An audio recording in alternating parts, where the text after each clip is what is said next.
Hey, what's up everybody? Dustin here with Rocky Mountain ATV&MC, and today I'll be showing you how to replace both the front and the rear CV axles on the Can-Am X3.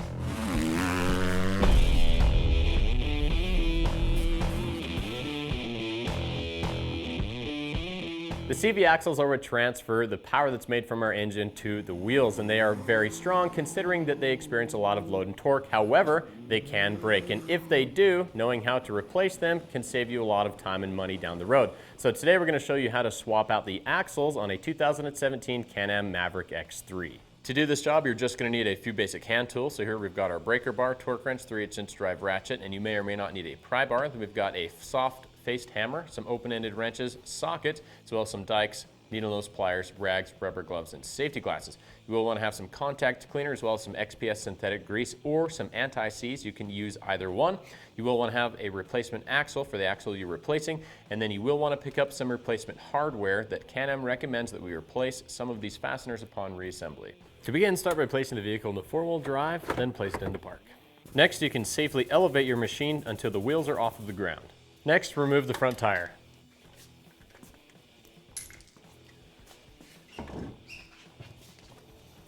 Next, we can pull this plastic cover. Then we can remove the cotter pin.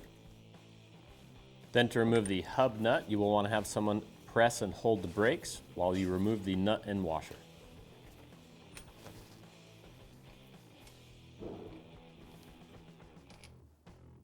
Next, we can remove the caliper by removing these two fasteners. We're using a 15mm socket with driver.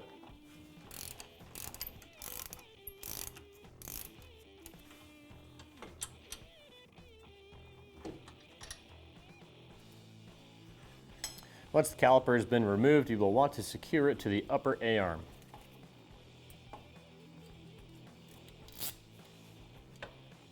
Then we can remove the hub.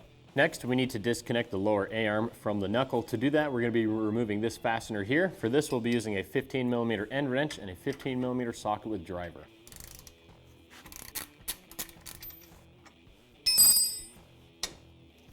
Then you can disconnect the lower part of the A-arm from the knuckle. Next, we need to remove the steering's tie rod end from the knuckle. To do this, we've got a cotter pin that needs to be removed, and then we can remove the fastener. For this, we'll be using an 18mm end wrench, 18mm socket, and driver. All right, so the next step in the service manual calls for us to remove the knuckle from the A-arm, and then we can extract the axle. However, if we do that, the angle that the CV axle is sitting at is very extreme and it's very difficult to remove. So a different process that we found makes for a much easier removal is to remove the upper sway link connection, and then we can remove the lower shock mounting bolt. Now, what this is going to do is allow for us to move the shock up out of the way. You'll need an extra set of hands, someone to hold it up, and then we can move the A-arm with knuckle assembly and axle in place up to its highest point. Now, what this is going to do is give us enough clearance so that we can remove the CV axle from the knuckle. Now, with someone holding all those parts up, you can then grab onto the CV axle and you can now remove it at a straight angle, which makes it a lot easier to remove it from the differential as well as install it. To remove the upper sway link, we're going to use an 18mm box open-ended wrench. We're going to place it onto the back side here. There's going to be a flat spot that you have to locate that will receive the wrench. Then we'll take our 15mm socket and driver and remove this fastener.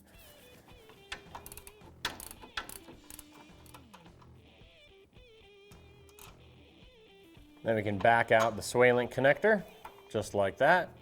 Next, to remove the lower shock mounting bolt, we're going to be using an 18mm box open-ended wrench and an 18mm socket with driver.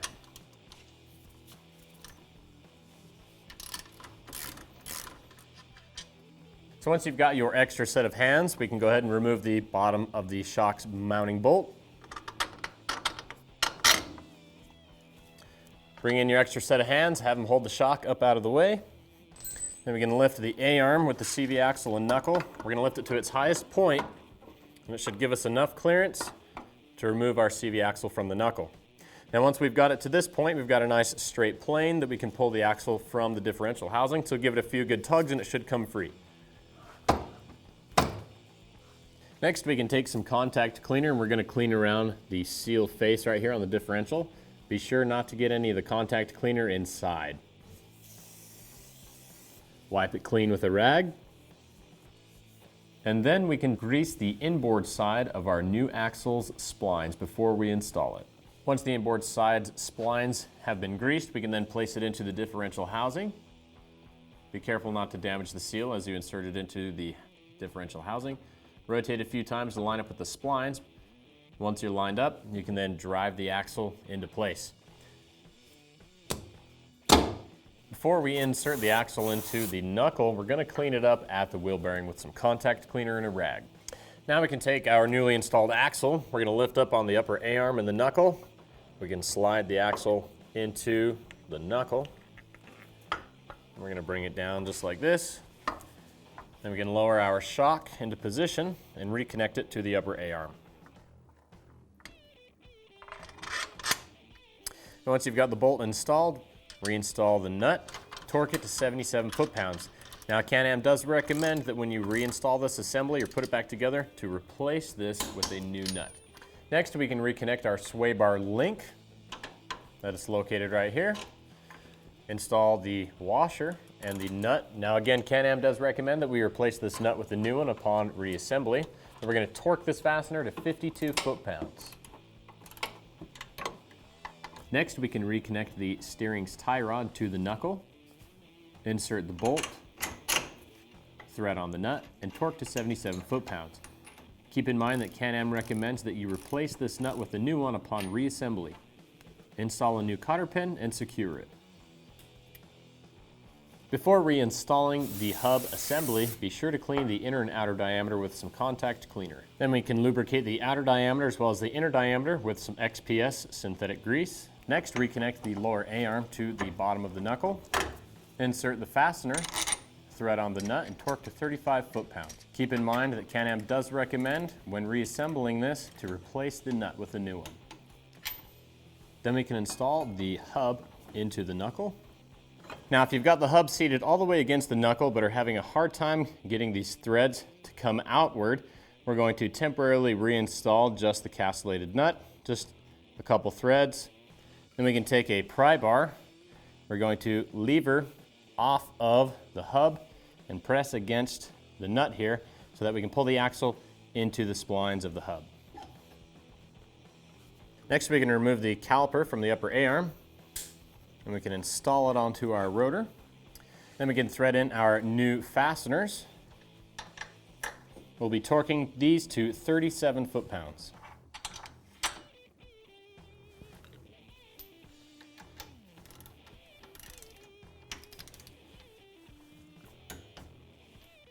Next, we can install the washer onto the hub, followed by the castellated nut. We're going to torque this to 184 foot-pounds. In order to place that amount of torque on this nut, you will have to have someone jump into the machine and hold the brakes down. Next, we can install our new cotter pin. Now, before you install the cotter pin, make sure that you have lined up the castellated part of the nut with the holes in the axle so that the cotter pin can make its way through the axle. Then we can install the plastic cover. Then lastly, for the front end, we can reinstall our front wheel. And for this machine, we'll be torquing the lug nuts down to 89 foot-pounds. All right, so now we're here at the rear of the machine, and now we can begin replacement of the rear axle. To do this, we're going to start by removing the rear tire. So next we need to remove the rear brake caliper. Now to do that, we've got two fasteners that anchor it to the knuckle. We've got one at the top here, and then we've got one at the bottom. It's a little difficult for you to see. Obviously, there's not a real good place for us to get a camera in, so we'll show you where they came from once we get it removed.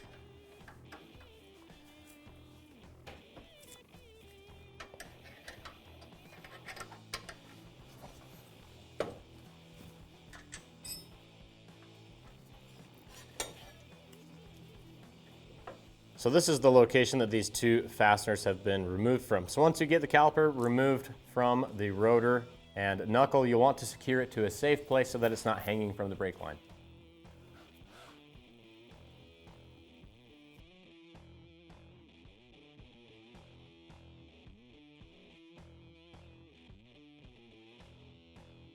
Next, we can remove the plastic cover.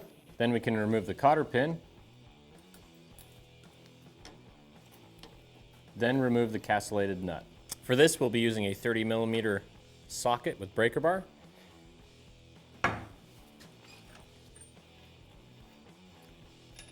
Remove the nut along with the washer. And then we can remove the hub. Next, we can remove the toe link, followed by the upper and lower radius rods at the trailing arm. Now, before we disconnect these, you will want to support the trailing arm with a jack stand. Now, to remove the toe link from the knuckle here at the trailing arm, we're going to use an 18mm socket right here on the back side of the bolt. Then we'll take a 19mm end wrench.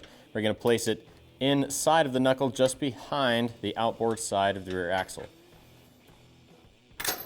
Next, we can begin removing the lower radius rod. We're going to be using an 18mm socket and 18mm end wrench.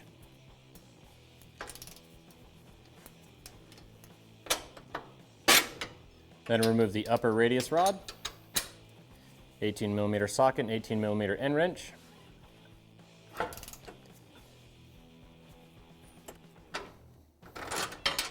So once we get this last bolt removed, we can then remove the knuckle from the assembly. All right, so once we get the knuckle removed from the assembly, we need to take the trailing arm and we're going to move it away from the vehicle. Now, when we move it, we're going to slide our jack along with it. Now, when you do this, the upper and lower radius rods along with the toe rod are going to fall if they haven't already. So we're going to just grab this, kind of slide it out of the way. Now, as you slide this out of the way, it's going to give us access to the CV axle. So we're going to swing it around and up just like this, and now we can remove it from the transmission. Now, to remove it from the transmission, we're just going to pull back on the axle just straight out, and it will come out of the transmission. So now that we've got our axle removed, we can now clean around the area of the transmission where the axle is received. Now, we're just going to be using some contact cleaner, and as you spray around it, be cautious not to get any dirt or anything like that inside.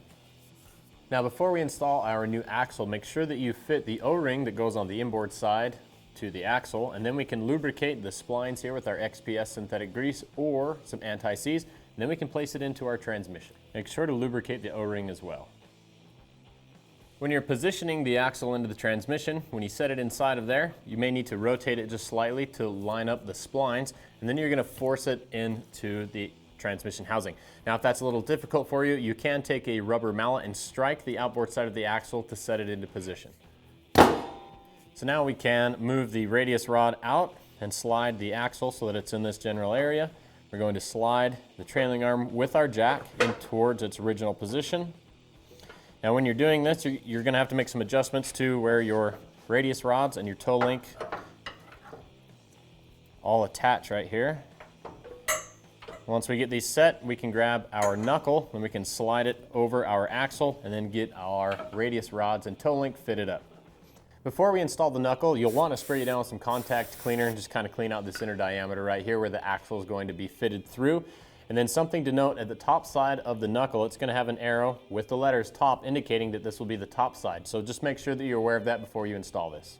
All right, so now this is clean and ready to be installed. We're going to place our axle into the center of it. Now, I'm not going to lie, it's pretty difficult to put all this back together, but the best way to start is to start at the top radius rod, work your way to the bottom radius rod, and then the toe rod itself.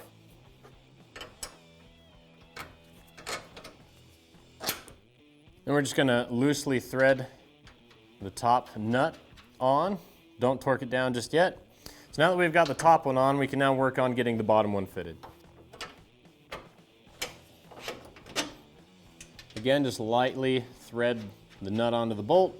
And then lastly, we've got the toe rod here. Now, when we go to install this, we're going to insert the bolt first through the toe rod. And then we need to fit a washer in between the toe rod and the knuckle. Then we can insert the bolt into the knuckle itself. Now, you want to place your finger over the hole that the bolt's going to be coming through. You want the bolt to just slightly protrude into the knuckle, just enough so that we can install this washer once the bolt's through the other side, followed by the nut. Now, it might be a little bit difficult. Keep in mind that there isn't a whole lot of room back there for your hands, so take your time with this step.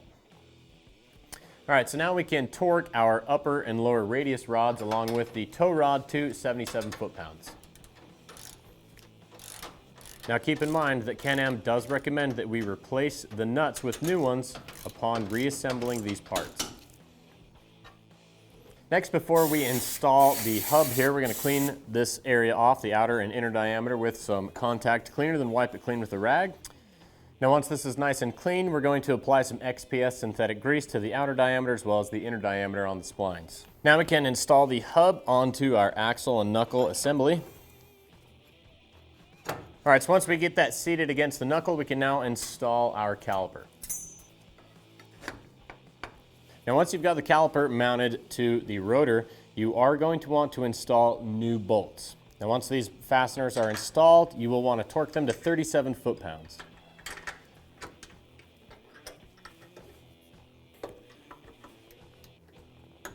Next, we can install the Belleville washer, followed by the nut. We're going to torque this to 184 foot-pounds. Now, as you're torquing this, you will want to make sure that you are lining up one of these slots in the castellated nut with the hole in the axle so that we have room for the cotter pin. Then we can install the plastic center cap. Lastly, we can install the tire and torque the lug nuts to 89 foot-pounds. Before lowering the vehicle to the ground, make sure that you have removed any jack stands if you have used them, and ensure that everything is clear from underneath the vehicle before you safely lower it to the ground. And that's it. That's all there is to it when it comes to replacing the CV axles on the 2017 Can-Am Maverick X3. Now, if you have any questions as to what we've done here today, feel free to leave us a comment below and we'll be sure to get an answer back to you. And also don't forget to subscribe to our YouTube channel for more product spotlights, how-tos, and top fives. And also see our website at RockyMountainATVMC.com, where all orders over $75 ship for free. I'm Dustin with Rocky Mountain. Thanks for watching and keep the wrenches turning.